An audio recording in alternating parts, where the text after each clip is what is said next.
Okay, I just finished basically giving my dyno a quick knurl.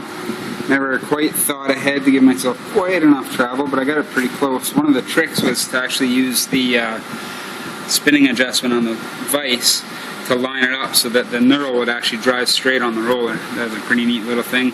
Then what I did is I just spaced one side over, moved the plate back and forth. I switched that around and got a pretty good range. I got a roughly, yeah, a good 5 to 6 inches anyway there of a good pattern.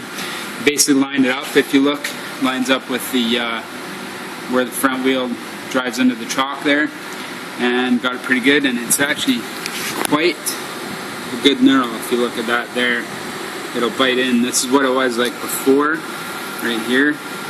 Then you come over and you can see the transition, the difference between the two. The old one was probably maybe a 0.8 or a millimeter pitch. The new one's a 2 millimeter pitch. So yeah, again, that's a really good, you can feel it with your hand, it's going to grab a lot better. You can feel the old one there, not so much, but it should be pretty good. I think that's going to help quite a bit. Yeah, my little X5 motor on my BMX is actually running pretty warm right now.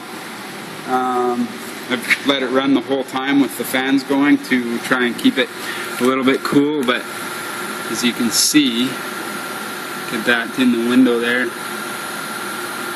Like, it's been cooling for a little bit. I got my windings up to around 80 something degrees Celsius right now. Yeah, this is my do-it-yourself dyno. It works pretty good. Made myself a wheel chock here. Basically what it does is I got a threaded rod with the steering wheel with a socket in there, so I can actually use an impactor's electric drill or something to spin it faster. Might put an electric motor on there permanently.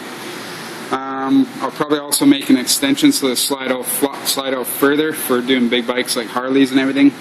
The roller itself weighs 640 pounds. That includes the end caps there and the 3-inch diameter shaft. The pillow blocks there are rated for quite a pretty high rating. I can't remember what it was, but I don't expect to spin it past roughly probably 200 kilometers an hour in like a really high-end dyno run, and even then I'll probably wear a helmet and everything. Everything's pretty safe. It's just a big spinning piece of metal, so it's not a big deal. Yeah, pretty handy to have for doing all this electric bike stuff.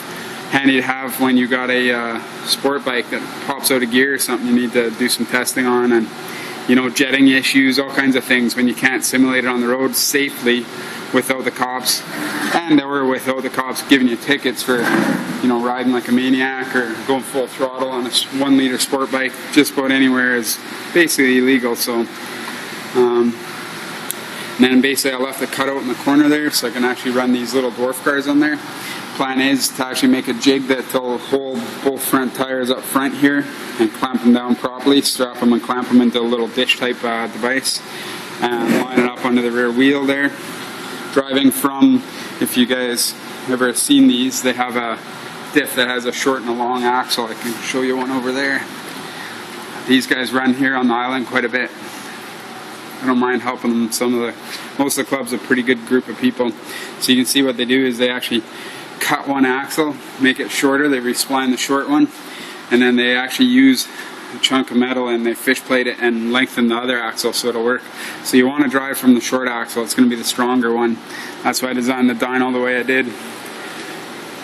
Those little dwarf cars run 1 liter sport bike motors basically. They're limited to 150 horse here on the island, so it's not quite so exciting. Not like the guys in the States. I heard they're allowed, I think it's 180 horse or something max, but these guys are trying to keep it so they don't spend so much money. There's my YSR I'm working on. Hopefully I'll have that done soon. I just got the fender curing right now. I should be able to wet sand that and polish it tomorrow morning. But anyways, this dyno worked out pretty good. Pretty happy with my quick do-it-yourself cross slide, whatever you want to call it. It's not even a cross slide, it's just a vise to hold a knurling tool. Cost me basically $30 for a knurling tool off eBay.